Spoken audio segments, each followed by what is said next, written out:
So okay students, start कर लेते हैं अपना next topic. And next topic की अगर हम बात करें then next topic is related to the drawbacks of Rutherford model, क्योंकि आगे का बेसिक हमने तैयार करना है। आगे का टॉपिक जब हमने स्टडी करना है तो उससे पहले हमने डिस्कशन करना है कि क्या क्या चीजें हम ऑलरेडी पढ़ चुके हैं। So we have drawbacks of Rutherford model. तो ड्रॉबैक्स की अगर बात करें तो सबसे पहला ड्रॉबैक था stability of atom. Rutherford explain नहीं कर पाया स्टेबिलिटी ऑफ एटम का, और उसको सबसे बड़ा रीजन था कि रदरफोर्ड ने कहा that electrons are revolving around the nucleus. उसने ये तो बता दिया कि इलेक्ट्रॉन्स जो है वो न्यूक्लियस के अराउंड रिवॉल्व करते हैं, लेकिन जब भी वो रिवॉल्व करते हैं then continuously they are releasing energy. ठीक है, वो घूम रहे हैं रोटेशन में, और रोटेशन की वजह से वो कंटिन्यूअसली क्या करते हैं, अपना एनर्जी लूज करते हैं, और धीरे धीरे अल्टीमेटली क्या माना जाता है कि वो कहां गिर जाते हैं, they fall in the nucleus. वो न्यूक्लियस के अंदर गिर जाते हैं। ठीक है, ठीक है। तो न्यूक्लियस में अगर वो फॉल कर गए इसका मतलब एटम का स्टेबिलिटी नहीं रहा। Second one, the distribution of electrons, क्योंकि अगर हाइड्रोजन की बात करें तो ठीक है, हाइड्रोजन के पास सिर्फ एक ही इलेक्ट्रॉन प्रेजेंट है, but what about the rest of the atoms जिनके पास एक से ज्यादा इलेक्ट्रॉन प्रेजेंट है, और उनका एनर्जीज क्या है। ठीक है, तो ये सब था ड्रॉबैक्स ऑफ रदरफोर्ड मॉडल। तो अब हम समझते ही हैं कि जब भी किसी भी मॉडल का ड्रॉबैक आएगा तो कुछ ना कुछ मॉडिफिकेशंस होंगी उन मॉडल्स के अंदर, and will lead to the next model. हम फिर एक नए नेक्स्ट मॉडल पर चले जाते हैं, but going to the next model हम कुछ मॉडिफिकेशंस तो करते हैं, और नेक्स्ट मॉडल को डिवेल्प करने के लिए जिन प्रोसेस से, जिन थ्योरीज को हमने वर्क करना होता है वो हमारे पास आते हैं, जिसके अंदर सबसे ज्यादा इंपॉर्टेंट है हमारे पास dual behaviour of electromagnetic radiation, and second one is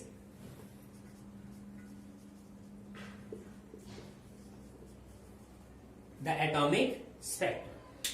तो ये दो सबसे ज्यादा इंपॉर्टेंट हमारे पास है, और इन दोनों मॉडल्स के बाद ही हमारे पास इंट्रोड्यूस होता है Bohr model of atom.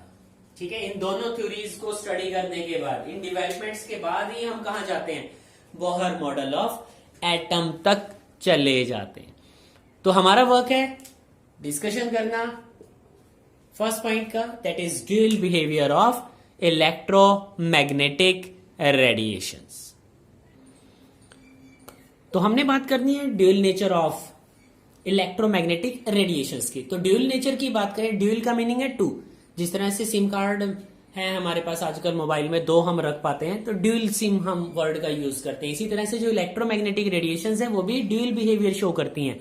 To type का बिहेवियर शो करती हैं, one is wave like characteristic and second one is particle like characteristic. तो हमें सबसे पहले स्टडी करना है उसके वेव नेचर को, तो बात कर लेते हैं इलेक्ट्रोमैग्नेटिक रेडिएशंस की। So the waves associated with electric and magnetic fields, so these are known as electromagnetic radiations। ठीक है, तो दोनों तरह का कैरेक्टरिस्टिक वो रखता है, इलेक्ट्रिक भी और साथ ही साथ मैग्नेटिक भी। यहां एक फिगर हमने बनाई है ताकि हम इस चीज को समझ सकें। X axis, Y axis, Z axis, 3 dimension की हम बात करें। साथ ही साथ अगर इस फिगर को ध्यान से देखो, then electric and magnetic waves या fields, these are perpendicular to each other. वो दोनों एक दूसरे के क्या हैं, परपेंडिकुलर हैं, and these are perpendicular to the way of their propagation. इसका मतलब जिस वे पे वो जा रहे हैं, जो उनका ट्रेवल कर रहे हैं, जिस पाथ पर वो उस पाथ के भी परपेंडिकुलर हैं, as well as they are perpendicular to each other. वो एक दूसरे के भी परपेंडिकुलर हैं। तो दीज आर इलेक्ट्रोमैग्नेटिक रेडिएशंस। उनकी कैरेक्टरिस्टिक की अगर बात करें, then first one, they emit energy continuously in the form of radiations और वेव। एनर्जी कंटिन्यूअसली वो क्या करेंगे, एमिट करते हैं।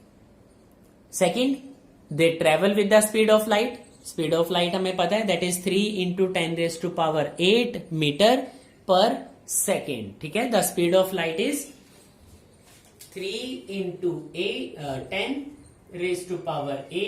Metre per second. तो ये स्पीड ऑफ लाइट है। तो ये कहा गया कि जो इलेक्ट्रोमैग्नेटिक रेडिएशंस हैं, दे travel with the speed of light. And third one is they do not require any medium for their propagation, उन्हें किसी भी मीडियम की रिक्वायरमेंट नहीं है। इसका मतलब जिस रास्ते से वो जा रही हैं वहां पर कोई मीडियम ना हो तब भी वो क्या करेंगे, आसान से मूव कर सकते हैं। इसका मतलब हम बात कर रहे हैं वैक्यूम को लेकर, ठीक है। तो इसके बाद बात कर लेते हैं कुछ और कैरेक्टरिस्टिक की, कुछ और टर्म्स की जो कि उसकी वेव कैरेक्टरिस्टिक को एक्सप्लेन करते हैं, ठीक है। तो हमने यहां पर वेव नेचर को एक्सप्लेन करने के लिए एक वेव बना ली है हमने। तो अगर ये अपर पार्ट की बात करें जो ऊपर की तरफ है, this is known as crest, और जो ये बिलो पार्ट है that is known as trough, ठीक है। तो क्रस्ट और ट्रफ ये दो पार्ट हमने यहां पर बनाए। तो इसी के बेसिस पर बात करते हैं कुछ प्रॉपर्टी की। The first one we have wavelength. Wavelength is represented by lambda, ठीक है। लैम्डा के साथ हम उसे रिप्रेजेंट करते हैं, और लैम्डा है क्या, the distance between two consecutive crust और ट्रफ, ठीक है। जो ये डिस्टेंस है, ये जो पीक है, यहां से यहां तक जो डिस्टेंस है this is known as lambda, या इस डिस्टेंस की हम बात कर सकते हैं, this is known as lambda. इसे वेवलेंथ कहा गया। तो जहां तक यूनिट्स की बात करें, अगर वेवलेंथ जिन यूनिट्स के अंदर रिप्रेजेंट किया जाता है वो बहुत सारी हो सकती है। जैसे हम एंगस्ट्रॉम है, एंगस्ट्रॉम के टर्म में रिप्रेजेंट करते हैं, and 1 angstrom is equal to 10⁻⁻10 metre, ठीक है। ये नैनोमीटर की टर्म में हो सकता है, 1 nanometre is equal to 10⁻⁹ metre, या पिकोमीटर हो सकता है, 1 picometre is equal to 10⁻⁻12 metre. तो इन सारी यूनिट्स को हमने अपने फर्स्ट चैप्टर के अंदर स्टडी की, ठीक है। सेकेंड वन अगर हम बात करें, सेकेंड वन इज एम्पलीट्यूड।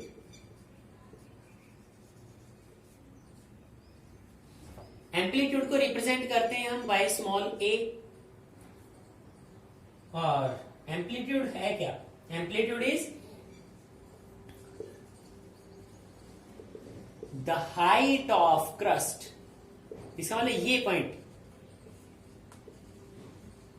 ठीक है, जो ये हाइट है क्रस्ट की, इसे क्या बोला गया, amplitude. This is known as amplitude. या फिर मैं बात कर सकता हूं इसकी, ठीक है। So the height of the crust और the depth of trough is known as amplitude. इसी को एम्पलीट्यूड बोला गया, and its units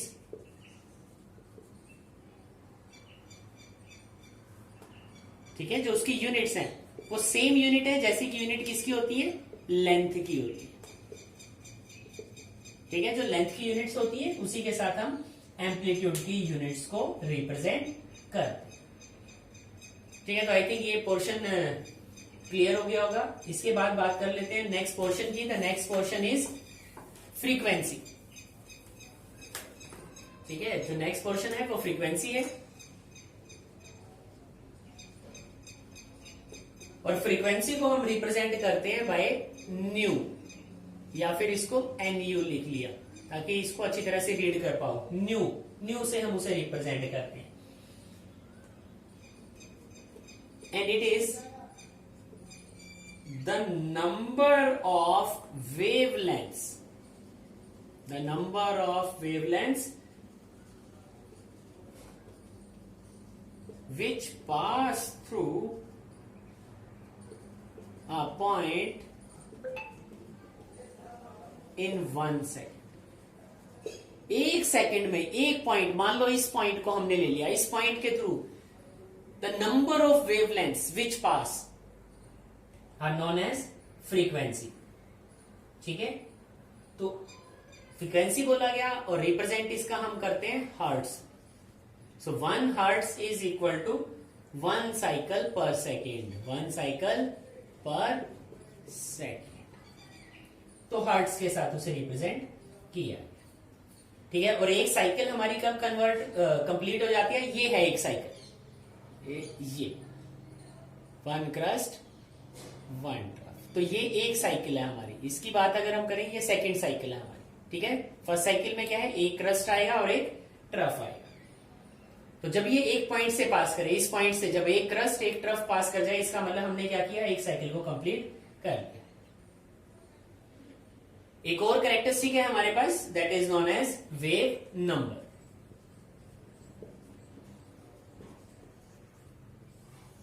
तो वेव नंबर को हम न्यू बार के साथ रिप्रेजेंट करते हैं, और simply the wave number is inverse of wave length.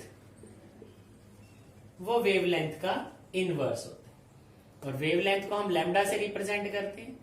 तो ये रिलेशनशिप हमारे पास यहां पर आ जाता है। एक और टर्म की हम बात करते हैं, that is velocity. Velocity already हमें पता है, ठीक है, सी से हम उसे रिप्रेजेंट कर देते हैं वेलोसिटी को। So the distance traveled by the wave in 1 second. Distance traveled by wave in 1 second.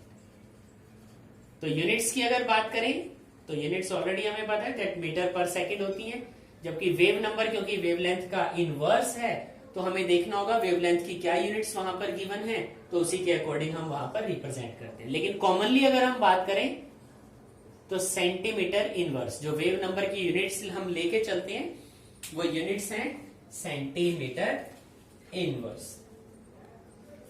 ठीक है, तो इस सेक्शन के साथ एक और पोर्शन हमारा रह जाता है यहां पर जिसकी हमने बात करनी है, and that portion is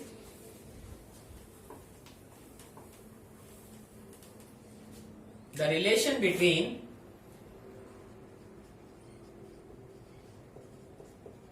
wavelength, frequency and wave number। wavelength, frequency and wave number। तो अगर इनके रिलेशनशिप की हम बात करें तो रिलेशनशिप है C is equal to nu lambda.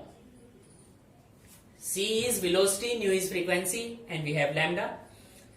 Or simply we can write nu is equal to C by lambda. And we know 1 by lambda is equal to wave number. तो अगर यहां वैल्यू हम पुट करें then nu is equal to C nu bar।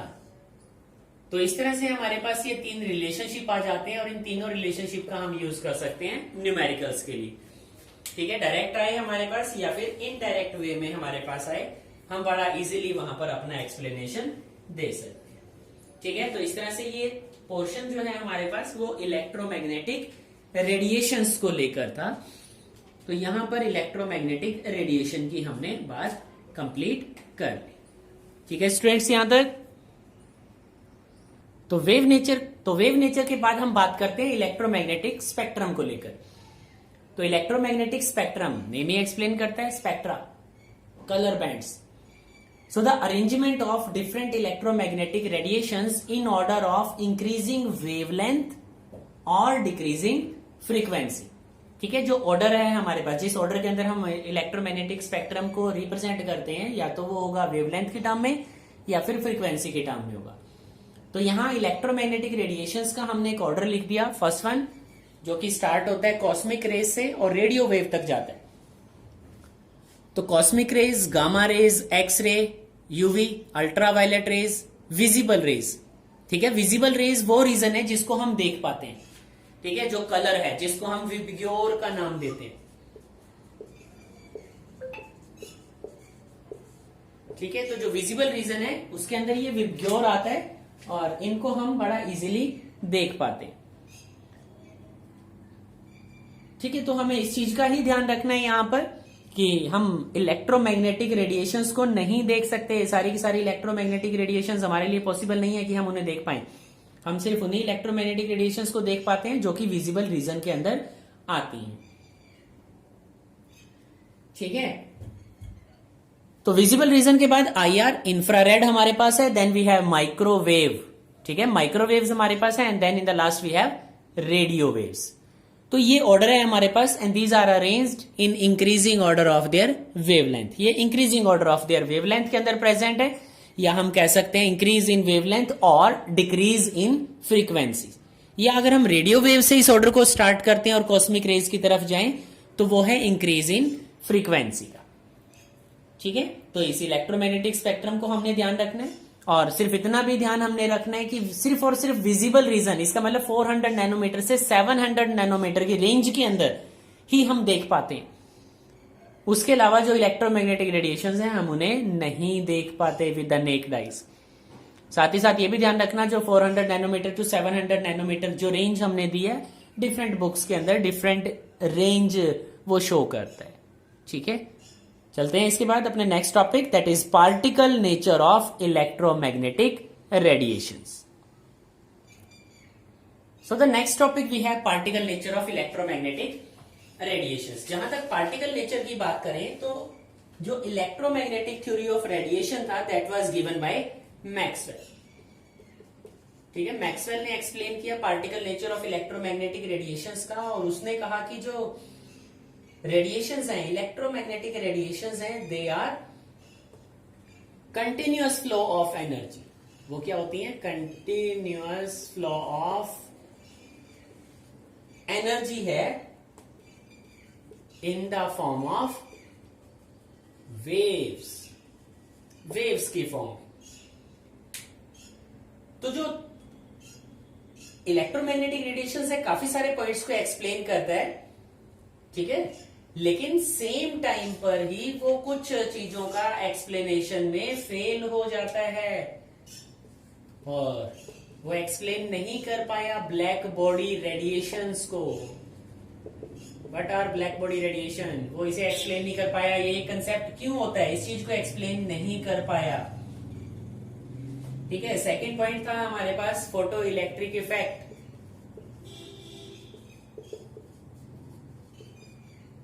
And third one line spectrum. ठीक है, तो इन सभी points को, इन सारे पॉइंट्स को एक्सप्लेन करने के लिए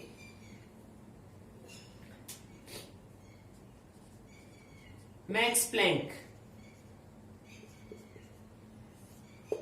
आया, जिसने क्या किया? प्लैंक्स क्वांटम थ्योरी को एक्सप्लेन किया। प्लैंक्स क्वांटम थ्योरी, ठीक है, and according to this theory, Planck quantum theory के according he regarded as that electromagnetic radiations, ठीक है, मैं इसको लिख लेता हूं, electromagnetic radiations are made up of particles. ठीक है, जो प्लैंक था उसने क्या माना कि जो इलेक्ट्रोमैग्नेटिक रेडिएशंस है वो किससे बनी हुई है? पार्टिकल से बनी हुई है। वो वेव की बात नहीं करता, वो पार्टिकल्स की बात करता है। तो इस थ्योरी के जो मेन पॉइंट्स हैं उन पॉइंट्स की हम बात यहां पर कर लेते हैं। तो बात करते हैं कुछ मेन फीचर्स की प्लैंक्स क्वांटम थ्योरी की। So first one is the radiant energy is emitted और absorbed discontinuously in the form of small packets of energy which is known as quanta.